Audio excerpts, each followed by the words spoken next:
पहला पाठ मलूकी का ग्रंथ 1 वचन 14 वचन 1 से 2 वचन 2 वचन 8 से 10। विश्वमंडल का प्रभु ये कहता है, मैं महान राजा हूँ। राष्ट्रों में लोग मेरे नाम से डरते हैं। याजकों, मैं तुम्हें चेतावनी देता हूँ, यदि तुम नहीं सुनोगे, यदि तुम मेरे नाम का आदर करने का ध्यान नहीं रखोगे, तो विश्वमंडल का प्रभु ये कहता है, मैं तुम्हें और तुम्हारी धन संपत्ति को अभिशाप दूंगा। तुम लोग भटक गए हो और अपनी शिक्षा द्वारा तुमने बहुत से लोगों को विचलित कर दिया। विश्वमंडल के प्रभु कहता है कि तुम लोगों ने लेवी का विधान भंग किया है। तुमने मेरा मार्ग छोड़ दिया और अपनी शिक्षा में भेदभाव रखा है, इसलिए मैंने सारी जनता की दृष्टि में तुम्हें घृणित और तुच्छ बना दिया है। क्या हम सबों का एक ही पिता नहीं? क्या एक ही ईश्वर ने हमारी सृष्टि नहीं की? तो अपने पूर्वजों का विधान अपवित्र करते हुए हम एक दूसरे के साथ विश्वासघात क्यों करते हैं?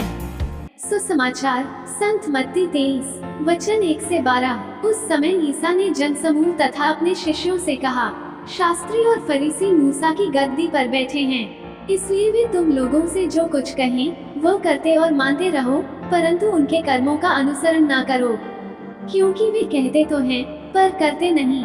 वे बहुत से भारी बोझ बांधकर लोगों के कंधों पर लाद देते हैं, परंतु स्वर्ण उंगली से भी उन्हें उठाना नहीं चाहते।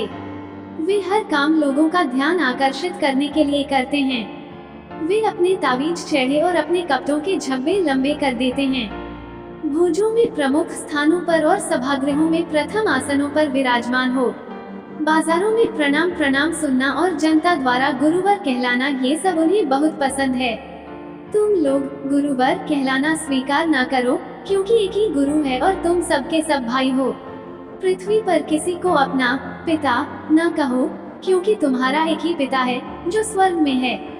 आचार्य कहलाना भी स्वीकार न करो, क्योंकि तुम्हारा एक ही आचार्य है, अर्थात मसीह। जो तुम लोगों में से सबसे बड़ा है वह तुम्हारा सेवक बने। जो अपने को बड़ा मानता है वह छोटा बनाया जाएगा, और जो अपने को छोटा मानता है वह बड़ा बनाया जाएगा। मनन चिंतन।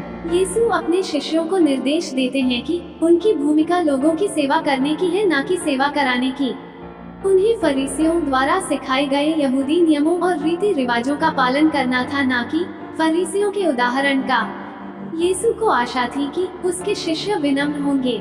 हम भी ईश्वर के प्रिय हैं और ईश्वर के प्रिय होने के नाते हमें ईश्वर के नियम के अनुसार जीने की भी आवश्यकता है।